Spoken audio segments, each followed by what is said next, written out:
Lorsque nous lisons bien la Bible, lorsque nous méditons sur la parole de Dieu, nous allons constater que ce chapitre est un chapitre clé où Jésus va aborder les 10 commandements que Moïse a reçus sur la montagne.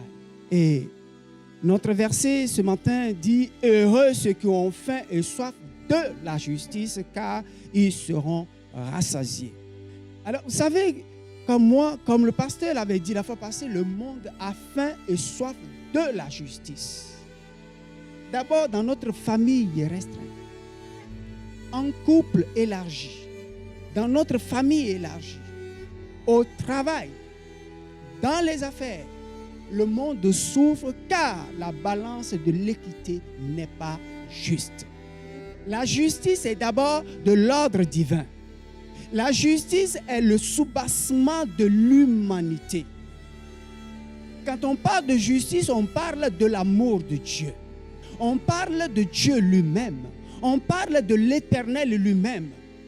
Parce qu'il est justice. Jésus est allé dans ce petit chapitre parler de beaucoup de choses, beaucoup de situations qui régissent la vie de l'homme.